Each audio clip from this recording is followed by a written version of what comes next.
cannot say immigrants are X, immigrants are Y. Immigrants are people. Moving here is complicated. The question of whether or how much we should control our borders or control who comes here is a decent argument to have. And I'm not against having that argument as long as it's done in a fair and honest way. If you want to point out statistics and say XYZ means that this is a good idea, or someone might say it's a bad idea, but that kind of argument is fine. But when you start getting into lying about people or believing things that are not true about people, the notions that people from a certain area are therefore a certain way is ridiculous. People from a certain area are from a certain area. That's it. They may have superficial things in common, like the original language, their native language. More people might be one religion over another or have certain customs or whatever, but that's true of people everywhere. You can't say that those people are all the same, but we're all individuals. That's not the case. Everyone is an individual. Everyone has their own story.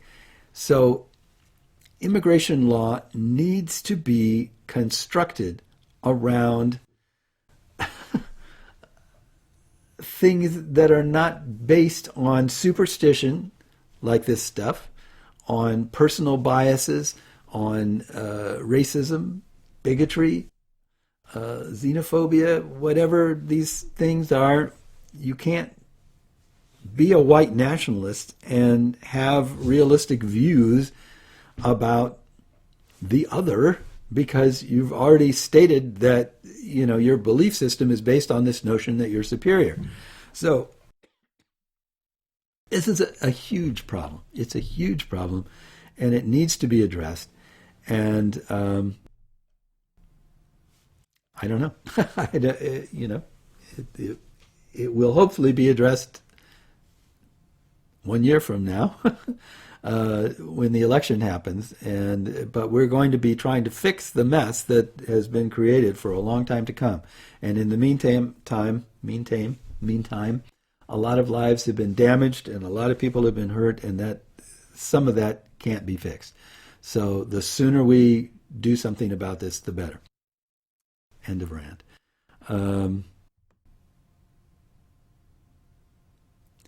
Let me read something that's vaguely related to the previous thing, but it is connected.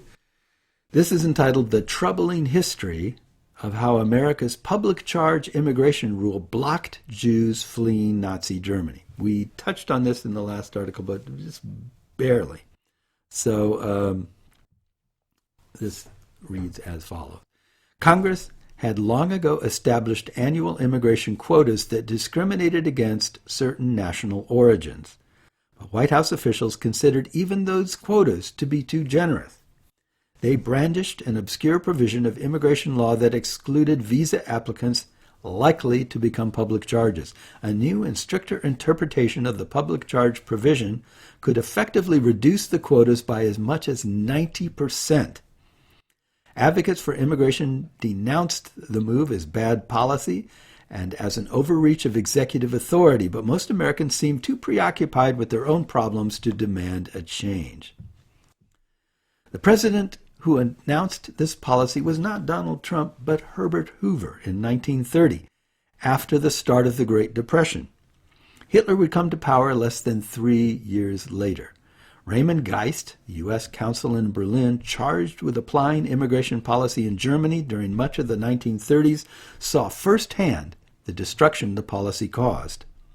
The Nazis prohibited most German Jews from taking substantial assets out of the country, which meant they would be potential public charges unless they had close relatives in the U.S. with ample resources.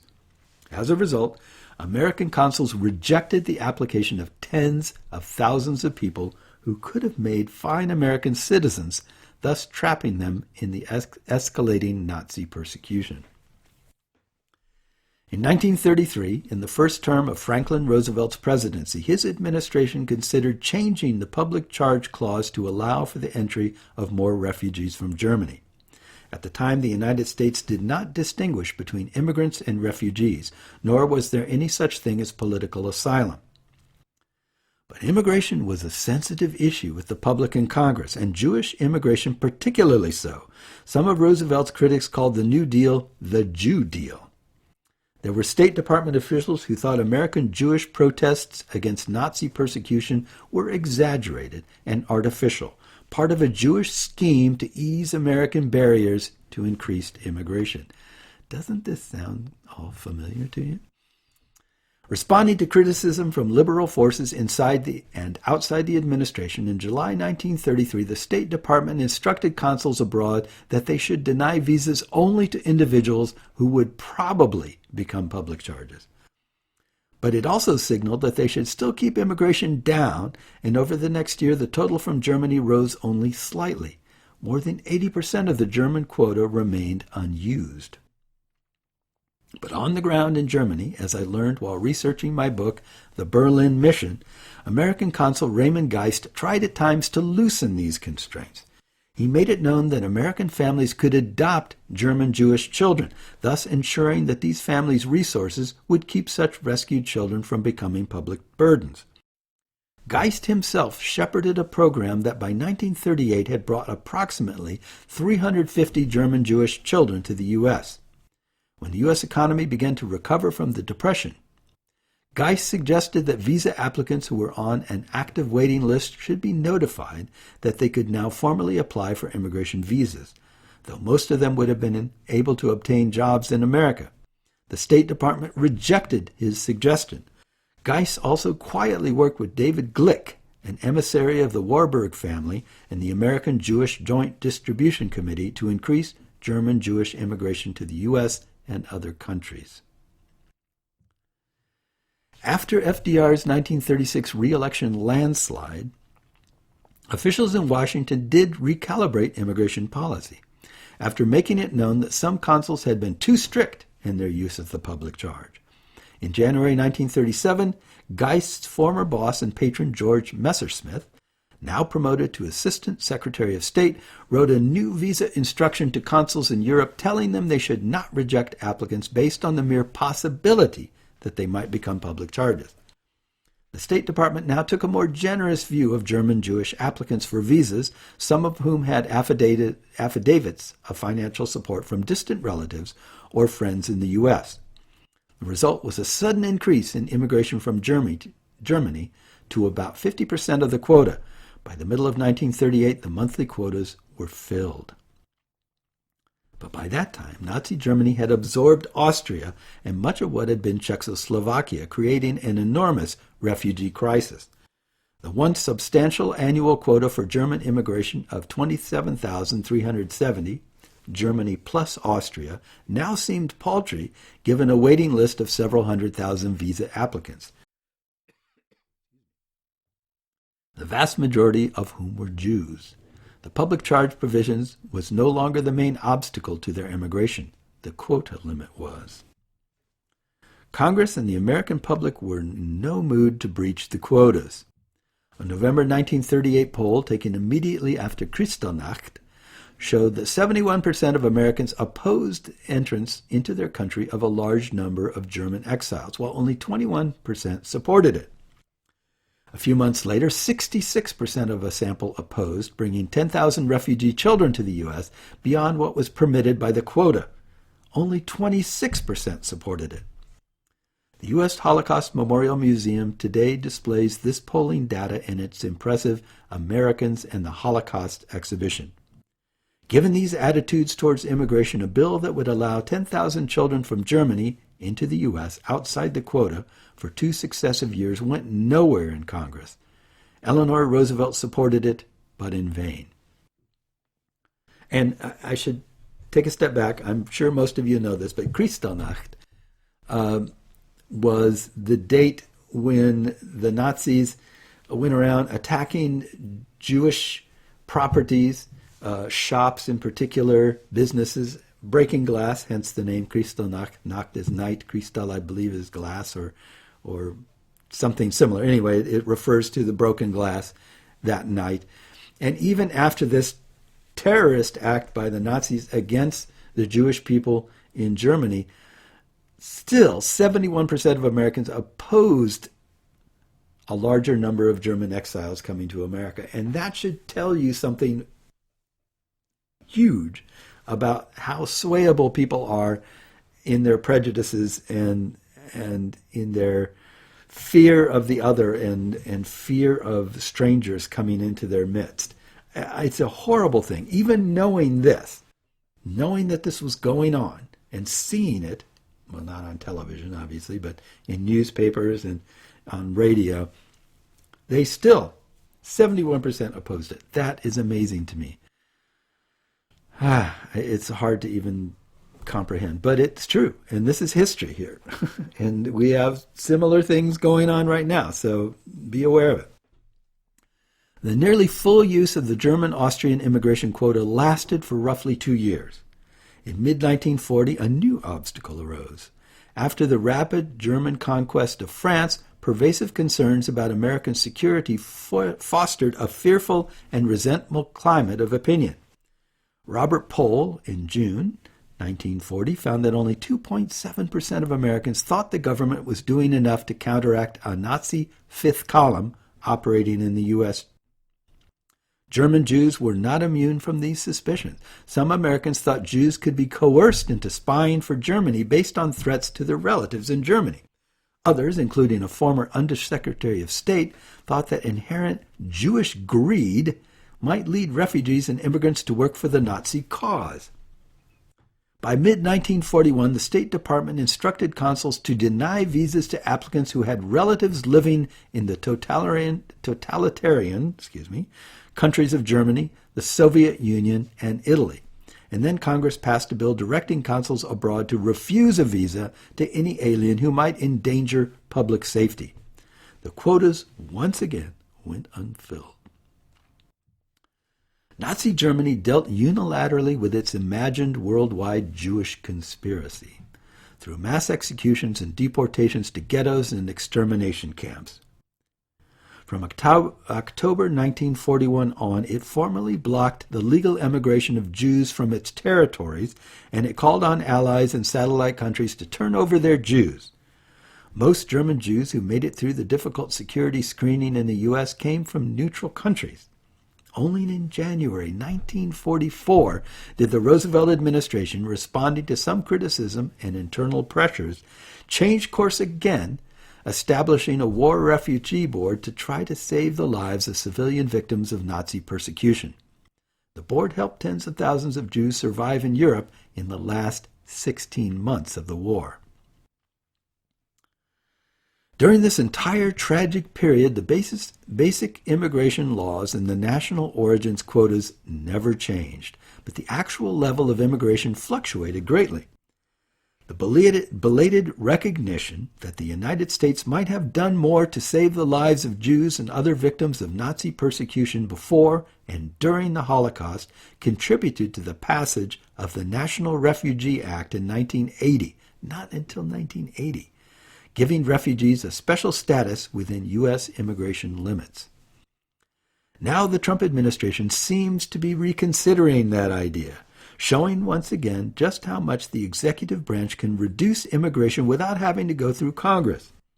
The same vague language in the public charge clause that allowed Hoover to cut quotas by some 90% and that allowed some State Department officials in Roosevelt's first term to maintain that the German quota was unfilled because of the lack of qualified applicants, where have you heard that before, was set to be put to new use earlier this month. Federal judges on October 11th blocked a planned Trump administration expansion of the use of the public charge provision, but other rules in the same vein are still set to take effect.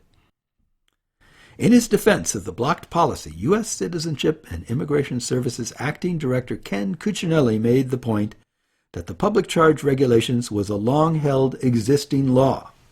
Few people remember that in early 1937, State Department officials gave out, and Geist helped to apply, a reasonable interpretation of the public charge clause.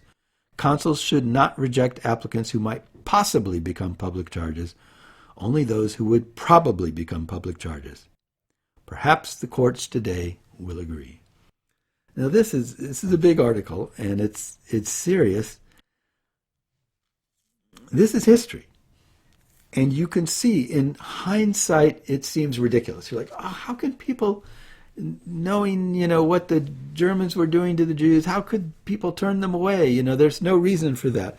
And especially since now we have a less of this anti-Jewish bigotry that was much more prevalent in the 1930s. So you can take current bigotry, Muslims, Spanish-speaking people, whatever your current bigotry that you're associated with, and look at it and go, okay, wait a minute. This was the bigotry of that day, or this was one of the bigotries of that day. And it was applied against people who really needed help. We currently have a lot of refugees who are coming here and applying for asylum from Central American countries, Guatemala, Honduras, El Salvador, and people from Mexico who are trying to come in here. And there are people who are pushing back in exactly the same ways as we were pushing back against the Jewish people, the German Jews, who were trying to come here before the start of World War II. And using much the same rhetoric, much the same biased, misleading pronouncements about how, they're criminals, they're greedy. Remember greedy from the previous article? All of this stuff is very, very familiar. And if you study history, even just this one short story about one particular aspect of history is enough to show you how many parallels there are to what is going on right now in as far as immigrants are concerned, as far as refugees are concerned, and as far as people creating doubts about and suspicions about and saying, I don't know, we should, we can't do this, we can't afford it, it's not right, we have these laws, they should obey the law. What is it about the law that you don't understand? Remember that statement? All these different kinds of things that people are using as an excuse to keep out people that they don't want here for whatever reason. They can claim it's financial, they can claim it's cultural, they can claim anything they want, but in retrospect, it doesn't look the same. This notion that people from Southern European countries and Eastern European countries were somehow inferior or not white is one of those things that was common bigotry back in the day, which now is like, what are you talking about? Of course those are white people. Italians are white people, but Italians were once thought to be not white. Irish were once thought to be not white. White, the term is very elastic because it doesn't really fit anything. You've heard comments about the Aryan race and about Nordic people and all these different things, but it's all really vague. I mean, most race stuff is just nonsense. Most things that you hear are nonsense. The effects that perceived race, has on people and their lives is not, which is where the whole notion of colorblindness becomes very problematic. You can say, I don't see color, I see character. Even if that were true, and I do not believe that's true, I see color, you see color, we all see color. I mean, it's just one of the first things you notice about a person is how they look different from somebody else. That's the first way that you notice it. So this person looks different from that person. Oh, this person is taller than anybody I know. This person is shorter than anybody I know. This person is darker or lighter or has curlier hair or no hair or whatever. We notice the differences because that's how we're trained to, that's how our minds work. We notice difference. That's how we categorize things. We notice similarities and we notice difference. In similarities, we go, okay, these things are alike, so other things about them may be similar. We don't know. It's one way that animals perceive danger. If you're bitten by a snake, you're going to be very suspicious of anything that's squirming along the ground with no legs forever after that, because you were bitten by a snake once and your senses tell you that things that squirm along on the ground with no legs are maybe snakes and they are maybe dangerous. That's how our minds work. So it doesn't make sense to say that you can't see color, because you do see it, and therefore you react to it in some way, whether it's consciously or unconsciously. But be that as it may, even if you are able to look past that or to look deeper than that, the point is that a person's race, perceived ethnicity, affects how other people treat them. And it affects how they see themselves, how other people see them. It has had an effect on them throughout their life, and therefore it is not something that can be ignored in the sense of what their lived experience may be, what their difficulties in life may have been, what advantages they may have had. So that's where it becomes tricky when you're talking about race, because on one hand, you have to be aware of it because you need to be aware of the effects that it has or may have had on someone. And on the other hand, you have to be aware that it is merely a superficial attribute, just like curly hair or no hair, or height or shortness, or a big nose or a small nose, or whatever. Those things, the size of my nose, for example, which is in between, on the large size of in between. Not huge, not tiny, leaning more towards huge than tiny, let's say. Let's be careful, because we don't want to insult me, because I'm a very sensitive person. But that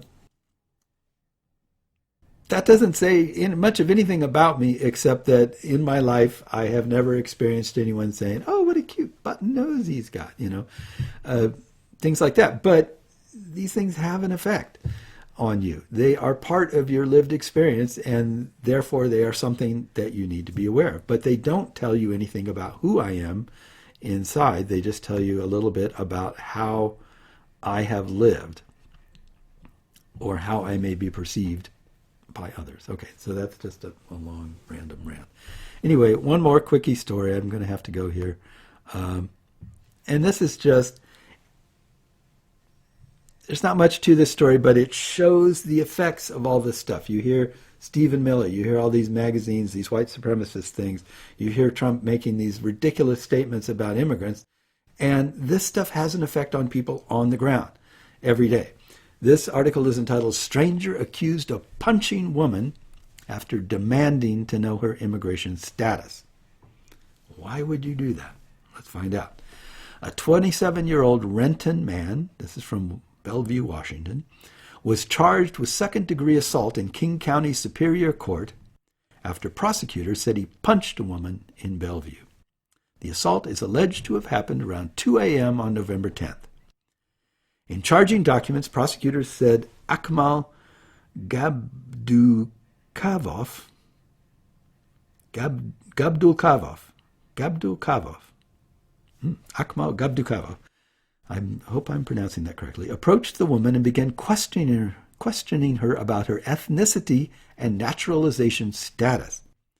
The victim was offended by such questions from a total stranger and spontaneously reacted by slapping the defendant, prosecutors wrote in charging documents. Officials said the woman was restrained by two individuals and any potential threat was nullified. However, Gabdulkavov stood up, spread his feet apart into an athletic stance, reached his hand behind him, and swung his hand, hitting the female in the face as she was being held down, police wrote in a probable cause document.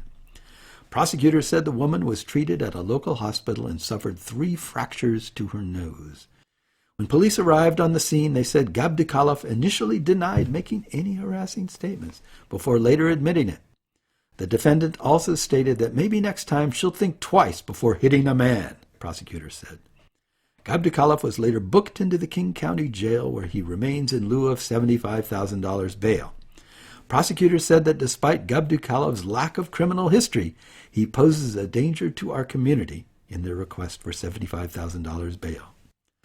Gabdulkavov's arraignment, where he will enter a plea, is expected later this year.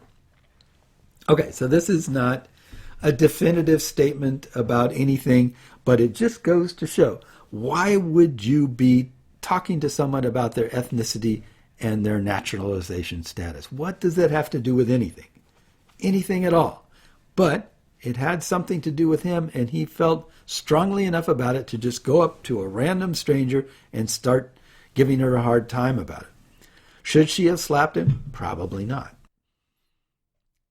I don't see that that's someone saying that is grounds for slapping anybody, so she was wrong in that extent. However, if somebody is holding her, people are holding her after slapping him, and you take that opportunity to give her a big sucker punch in the face and fracture her nose, I would say you're definitely in the wrong on the side of that thing. So that's just an example of how these topics percolate their way down from these big discussions and political discussions and turn into actual on-the-ground reasons for people to behave badly and for people to express prejudices that they might otherwise keep to themselves because they just think, oh, I hate those types, but, I just hate them. It's just a personal thing. I don't know what to say, but if I'm like part of a movement hating people, then I feel much more strongly about my freedom to express that hate, and it just grows from there. So if you're a politician, let's say, and you are capitalizing on and even encouraging that kind of animosity towards people based on things as ridiculous as their ethnicity, then that's your fault. I'm sorry. You are to blame, largely, partly, however you want to put it, for that kind of behavior. Even if it was not directly attributable to you, that is the kind of thing that you're encouraging, even if you never actually say that people should do it. Anyway, I've run out of time.